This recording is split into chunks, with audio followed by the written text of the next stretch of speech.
Hello tout le monde, je vous retrouve aujourd'hui pour une nouvelle vidéo. Alors aujourd'hui, je vous fais une petite carte assez rapide en partant d'une seule couleur. Donc là, ça va être le rose pour le fond. Donc je mélange donc ça doit être la couleur un peu magenta, hein, si on regarde sur mon aquarelle, et je la mélange avec de l'aquarelle blanche pour vraiment avoir un aspect un peu pastel pour commencer. Et ensuite je viens utiliser la couleur pure du rose pour foncer certaines parties, et puis en fait je vais rester sur un fond abstrait que je contrôle plus ou moins, on va dire ça comme ça.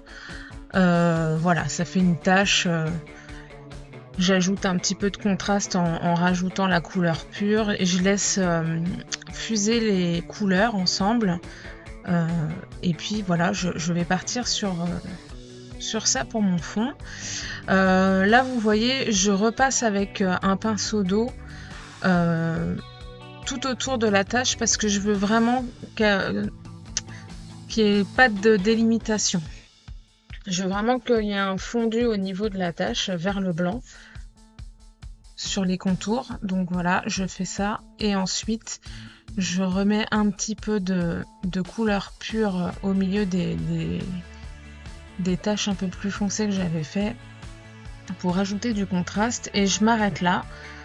Franchement, c'est pas compliqué, on fait un peu de lâcher prise, on se prend pas la tête, et puis voilà, on a un point de départ pour une petite carte. Alors une carte, ou après, de toute façon, la méthode, elle peut être utilisée pour tout autre projet, hein. Ça c'est voilà, ça peut très bien être sur une page scrap, un petit ATC, peu importe. Il y a largement de quoi faire en partant de ce principe-là. Donc ça, c'est un truc que j'aime bien faire en ce moment. Donc voilà. Alors, ensuite, je vais utiliser des tampons de fond. Donc là, on a des nouveautés chez GG et je vais utiliser la planche Média. Donc là, on a vraiment... ouais, c'est bien celle-là. Il y a vraiment pas mal de grands fonds avec des écritures, un peu de papier journaux qui donnent l'impression d'être... enfin, comme s'il y avait eu un collage avant. Et je vais tamponner tout ça avec une Versafine claire. Alors, celle que j'ai utilisée. Donc l'idée, c'est d'être au plus proche de la couleur de fond. Et donc j'ai utilisé la rose bébé de Versafine. Et donc je tamponne sur ma tâche par-ci par-là. Et ce qui va être plutôt pas mal, c'est que ça va bien se fondre avec la couleur que j'ai choisie.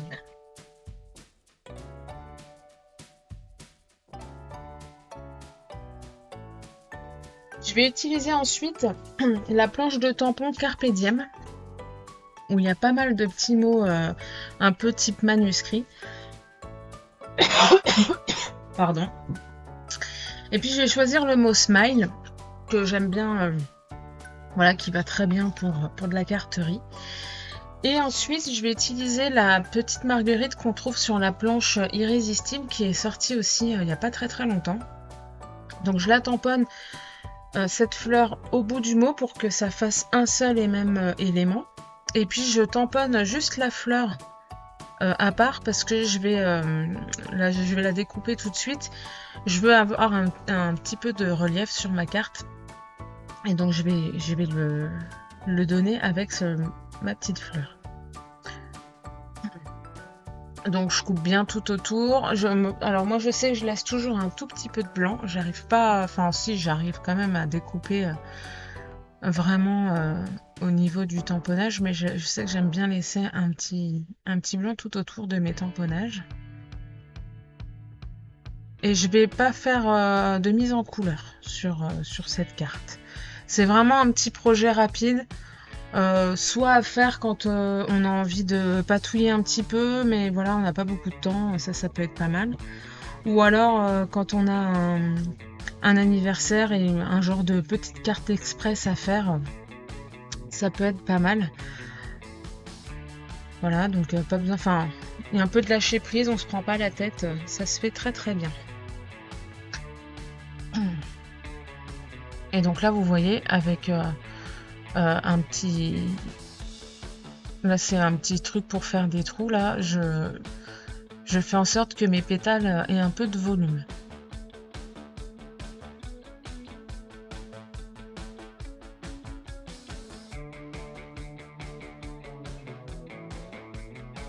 Alors, je continue avec la planche irrésistible. Et là, je vais utiliser toutes les petites fleurs. Voilà. Et donc, je positionne, en fait, quand je tamponne, je surveille où tombent les fleurs par rapport au smile pour que ça suive un petit peu la courbe du S. Voilà. Mais sans le tamponner trop près non plus parce que bon, faut quand même qu'on puisse bien lire le mot.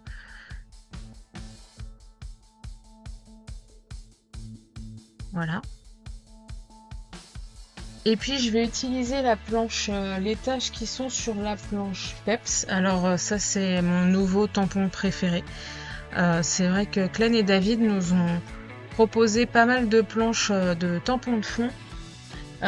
Donc avec la planche Peps, la planche... alors attendez, la planche Peps, la planche Explo.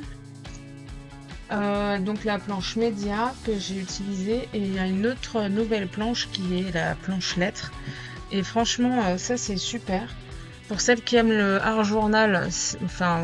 C'est des planches à utiliser pour ça et puis ouais, pour faire tout plein de fonds. Là vous voyez, j'ai utilisé un tampon de fond en ton sur ton avec la tache. Donc là, on le voit pas très bien sur la vidéo, mais sur la carte, on le voit quand même mieux. Et en fait, ça passe super bien. C'est pas violent, entre guillemets, sur la carte. Et pourtant, je suis sur quelque chose d'assez doux. Hein, ne serait-ce que déjà par la couleur et ensuite par l'ambiance que j'ai envie de donner. Et ça fonctionne plutôt bien. Donc là, je fais le contour de ma carte avec un crayon noir. Et ensuite, je vais rajouter un peu de texture avec cette fameuse planche média en tamponnant, voilà, en petits bouts avec les doigts là pour pas avoir un tamponnage trop marqué. Donc je vais utiliser 2 tampons. L'idée c'est vraiment que ça soit très aléatoire et voilà, que ça reste juste pour marquer un tout petit peu les côtés de ma carte sans que ça soit trop présent non plus. Et vous voyez, du coup, je laisse quand même beaucoup de blanc dans ma carte pour laisser une respiration.